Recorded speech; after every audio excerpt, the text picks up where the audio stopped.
2018년에 연재를 시작한 일명 비스크돌. 그 비스커돌은 사랑을 한다는 참 희한한 작품입니다. 작가는 선정적인 장면이 많기에 애니메이션화는 기대도 안 했다고는 하지만 애니메이션화된 것을 넘어 대중의 반응도 폭발적이고 작품의 소재가 덕후문화인지라 그들만의 잔치가 될 것 같았는데 오히려 애니메이션을 안 보는 사람들에게도 반응이 있을 정도로 좋은 반응을 냈던 작품이지요. 초반엔 그리 큰 프로모션도 하지 않았지만 2020년에 이 만화가 대단하다 남성편 16위에 올라서면서 작품성을 증명하면서 두터운 팬층을 확보하기도 했었고 히로인 후보가 많아서 얼마든지 연재를 이어나갈 수 있음에도 정말 적절한 시점에 엔딩을 낸 것도 특이하며 무엇보다 작품이 완결이 났음에도 팬층이 확실합니다. 그것도 이외의 형태로 말이죠. 단순한 러브 코미디를 넘어 하나의 신드롬이 된 이 작품의 성공 비결은 무엇일까요? 덕후 문화를 다루면서 대중적인 반응을 얻은 비결은 무엇일까요? 이번엔 그 이유를 한번 파고 들어보겠습니다.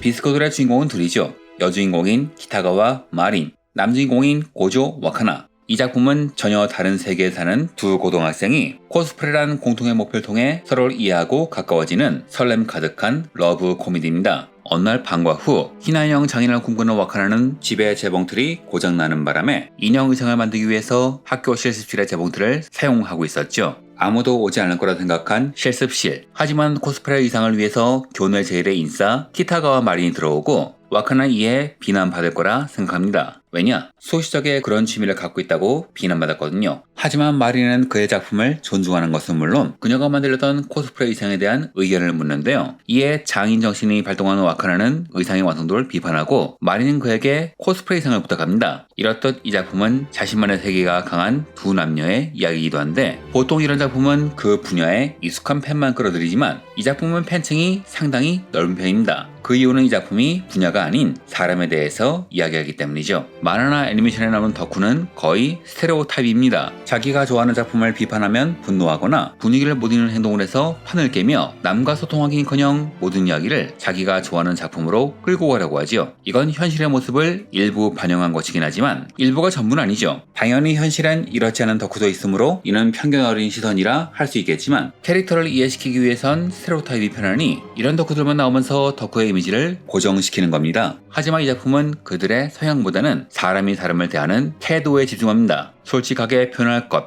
타인의 열정을 존중할 것. 마린은 여러 장르의 작품에 코스프레를 즐기는 덕후고 와카나는 희나인형 덕후라고 볼 수 있겠죠. 하지만 둘 다 스테레오타입의 덕후에서 벗어나 있습니다. 마린은 네오기아루, 전형적인 노는 아이처럼 보이지만 품행방정하고 싹싹한 성격이며 똑부러진 성격에 예의마저 바른 미소년입니다. 또한 와카나는 대인관계가 서툰 인형 덕후이긴 하지만 이는 어린 시절에 어떤 여자아이의 편견이 섞인 폭언 때문으로 이로 인해 자존감이 낮던 점만 제외하면 성실하고 착한 소년이죠. 자신이 모르는 코스프레에 대해서 철저히 공부하고 이를 깔보지 않고 진지한 자세로 임합니다. 기존의 캐릭터와 다른 인물상, 이들은 나아가 문화적 브레이크 스루라고 할 수 있습니다. 갸룬 전통적으로 공부나 애니메이션과는 거리가 먼 예의도 없고 반항적인 이미지에 가까웠지만 마린은 이와 정반대의 캐릭터죠. 이는 Z세대의 다층적 정체성을 반영한 결과이기도 합니다. 실제로 현실의 젊은 세대들은 외향적인과 동시에 덕후이고 인싸임과 동시에 특정 분야에 마니아인 경우가 많거든요. 이렇게 전형적인 스테레오타입이 현실과 거리를 둔 상황에서 마린은 이런 현실을 정확하게 포착한 캐릭터였던 겁니다. 또한 장인을 꿈꾸는 사람은 보통 폐쇄적이라 생각되지만 와카나는 생판 들어본 적도 없는 게임의 코스프레에 열린 시선을 갖고 있죠. 그래서 두 주인공은 서로에 대한 편견 없이 대화할 수 있었습니다. 이런 편견 없는 시선은 캐릭터를 넘어 작품의 소재인 코스프레, 희나인형에 향합니다. 만약 덕후 문화가 서브컬처라면 코스프레는 그 하위 문화, 즉 더 마이너한 소재라고 할 수 있는데 이 작품은 이를 마이너한 음지 문화가 아닌 열정과 전문성, 창작의 즐거움을 모두가 존중하는 양지의 문화로 묘사합니다. 와카나의 장인정신이라는 프리즘을 통해 코스프레 의상 제작 과정을 진지하게 그려내면서 독자들은 코스프레를 처음 접하는 와카나와 같은 시선에서 자연스럽게 그 세계를 이해하고 존중하게 됩니다. 의상 디자인부터 원단 선택, 재봉, 그리고 사진 촬영에 이르기까지 그의 장인정신이라는 시점을 통해 코스프레라는 문화를 훌륭하게 묘사하면서 희나인형이라는 생소한 장르에 대해서도 같이 이해시킵니다. 즉, 이 작품은 캐릭터는 물론 문화의 편견마저 걷어내고 하나의 진지한 창작 활동으로 존중하는 모습을 보입니다. 독자는 그 시선을 따라가면서 저절로 작품에 몰입하게 되죠.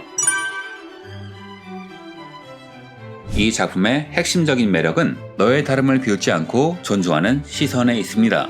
외향적이라 인기가 많은 인싸 소녀 마린과 희나 인형 만들기에만 몰두하는 내성적인 아싸 소년 와카나. 아무리 봐도 접점이 없는 두 사람이지만 우연한 기회에 코스프레를 바탕으로 접점이 생기는데, 이 둘이 접점이 생긴 이유는 마린이 타인을 존중하는 태도, 그리고 자신이 모르는 타인의 취미를 존중하는 와카나의 태도 덕분입니다. 마린은 고조의 꿈을 전혀 비웃지 않고 오히려 예쁘다고 감탄하고 그의 재능을 인정하며, 고조 역시 마린이 좋아하는 게임 캐릭터에 대한 열정을 이해하고 그녀의 꿈인 코스프레를 실현시켜주기 위해서 최선을 다합니다. 이름이 길어 외우기도 힘든 게임의 제목을 외우고 해보지도 않던 게임을 직접 플레이하면서 말이죠. 이처럼 서로의 취향, 서로의 덕력을 존중하고 응원하는 모습은 덕질에 대한 편견을 가진 사람은 물론 덕질로 인한 편견의 시선에 시달린 사람들에게도 울림을 주며, 좋아하는 것에 대한 열정과 존중은 그 자체로 빛난다 라는 긍정적인 메시지를 전달하지요. 그리고 그 묘사가 훌륭하고 설득력이 있었기에 이 작품은 덕후만이 아니라 일반인들도 끌어모을 수 있었던 겁니다. 또한 마니아층에게도 신선했는데요. 왜냐하면 일반적인 러브 코미디는 인싸가 아싸를 구원한다, 즉 인싸 캐릭터가 덕후 캐릭터를 구원하는 방식이었는데요. 이건 어찌 보면 덕후에 대한 편견을 전제로 했다고도 볼 수 있을 겁니다.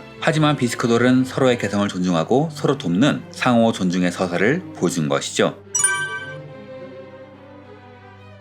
남녀 주인공이 이딴 데서 할 수 있듯 이 작품의 본질은 러브 코미디입니다. 하지만 이 작품은 일반적인 러브 코미디의 주특기인 자극적인 하렘 전기 대신 사람이 서로에게 물들어가는 감정 변화를 섬세하게 포착하여 풋풋한 감정을 안겨주었죠. 물론 작가 스스로 애니메이션화가 불가능할 거라 생각했던 만큼 초반엔 서비스 씬이 다수 존재합니다. 실제로 애니메이션 방영 시 일부 장면이 검열되기도 했지요. 하지만 이러한 장면들이 시청자들에게 큰 거부감 없이 받아들여진 이유는 그것이 캐릭터의 명확한 개연성에 기반했기 때문입니다. 모든 자극적인 상황은 캐릭터를 위한 무리수가 아니라 코스프레 완성도를 향한 마린의 순수한 열정과 집착, 타인과의 물리적 거리에 대한 개념이 부족한 그녀의 성격에서 비롯된 해프닝으로 묘사됩니다. 이 영리한 설계와 균형 덕분에 여성 시청자들도 캐릭터에 공감하며 러브 코미디에 몰입할 수 있었던 것이죠.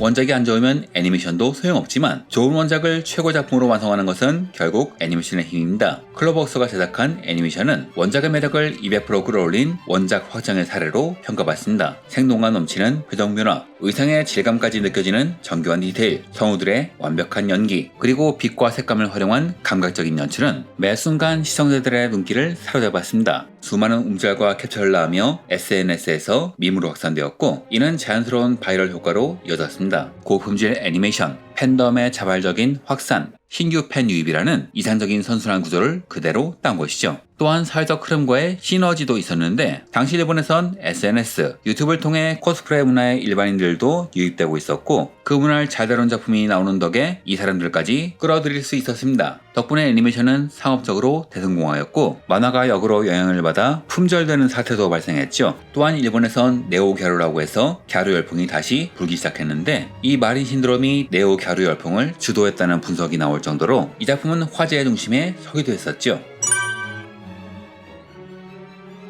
애니메이션의 폭발적인 인기는 자연스럽게 관련 상품, 특히 피규어 시장의 열기로 이어졌습니다. 이는 단순한 부가 수익을 넘어 작품의 인기를 증명하고 화제성을 지속시키는 중요한 동력이 되었죠. 이 작품의 상품화는 사실 꽤 늦은 편으로 1기 애니메이션이 거의 끝날 시점에 소식이 나왔죠. 저 항상 이렇게 데이트할 줄은 예상하지 못한 듯합니다. 하지만 이후 애니플렉스, 굿스마일 컴퍼니 등 유수의 피규어 제작사들은 애니메이션의 높은 퀄리티를 그대로 재현한 마린 피규어를 경쟁적으로 출시했죠. 특히 타이토가 출시한 경품 피규어는 저렴한 가격에도 불구하고 뛰어난 퀄리티로 폭발적인 인기를 끌어모았습니다. 타이토는 이런 열풍에 힘입어 가발을 벗은 버전 등 후속 제품을 연이어 발매하며 인기를 이어나갔죠. 또한 팬들은 이 피규어를 이용해 다양한 사진을 촬영하고 SNS에 공유하며 애니메이션 종영 이후에도 작품에 대한 관심과 논의를 활발하게 이어가는 2차 확산을 이어나갔습니다. 와카나의 꿈이 인형, 피규어도 인형임을 감안하면, 또한 코스프레의 핵심 중 하나가 촬영임을 감안하면 이외로 작품과도 얽힌 현상이 아닐까 싶네요. 보통 러브 코미디 작품들은 완결과 동시에 수명이 끝나는 경우가 많습니다. 왜냐하면 두 히로인을 등장시켜서 경쟁 구도를 만든 뒤 작품의 힘이 떨어지면 새로운 히로인을 등장시켜 팬층을 만들면서 수명을 이어나가는데, 이 과정에서 그 히로인이 탈락하면 팬층이 같이 떨어나가기 때문이죠. 그래서 좋은 평가를 받았던 니세코이 같은 작품도 원작이 완결된 시점에서 팬층이 무너지는 바람에 애니화가 중단되었다는 말이 있습니다. 하지만 이 작품은 완결이 되었음에도 2기 애니메이션에 반영되는 등 흥행가를 이어나가고 있죠. 이유는 이 작품이 박수 칠 때 물러났기 때문이기도 하지만 다른 히로인들이 연인이라기보다는 인도자로 배치되어 팬들의 분열을 막았기 때문입니다. 작품엔 마린 외에도 매력적인 캐릭터가 다수 나오고 그 팬들 중 일부는 고주와 러브라인을 형성하길 원하기도 했지만 사실 작품을 다시 한번 보면 이들은 독립된 히로인이라기보다는 주인공들이 서로를 이해하도록 돕는 인도자에 가깝습니다. 사진화와 신주는 새로운 히로인이라기보다는 마린과 오카나가 코스프레 세계에서 한 걸음 성장하게 돕는 인도자에 가깝고 아마네와 아키라도 코스프레, 의상 제작을 나중에 직업으로 택하는 마린과 와카나의 길을 이끌어주는 사람들로 나오죠. 노아 등의 캐릭터들도 갈등 관계가 생긴다기보다는 둘의 관계를 설명하는 제3자로 나오는 식으로 이 작품은 매력적인 캐릭터가 많긴 하지만 그들에게 힘을 분산시키지 않고 두 사람의 관계와 성장에만 집중하고 있습니다. 즉 처음에 커플로 결정된 둘이 끝까지 커플로 남아 결혼까지 하게 되니 끝까지 작품의 팬들을 배반하지 않았던 것이죠. 게다가 이 과정이 상당히 달달하기 때문에 러브 코미디의 본질 또한 지킨 작품이라 할 수 있습니다. 그 비스크돌은 사랑을 한다는 덕후라는 특정 집단을 소재 삼았지만 그 안에 담긴 열정, 존중, 그리고 사랑이란 보편적인 감정을 섬세하게 그려냄으로써 폭넓은 시청자들의 공감을 얻는 데 성공했습니다. 또한 이 작품의 성공은 단지 하나의 인기작 탄생을 넘어 향후 코스프레와 같은 서브컬처 소재가 어떻게 대중과 소통해야 하는지, 덕후 문화를 다룬 작품들이 어떤 방향으로 발전해야 하는지, 그리고 덕후 문화를 다룬 작품들이 어떤 이야기를 해야 하는지에 대한 중요한 이정표를 제시했습니다. 잘 만들어진 덕후 애니메이션이 어떻게 장르의 벽을 넘어 모두의 마음을 움직일 수 있는지 보여준 사례로 비스코돌은 오랫동안 기억되며 인기를 누리지 않을까 생각되네요. 다음 영상도 기대해 주시길 바라며 이상으로 영상을 마칩니다.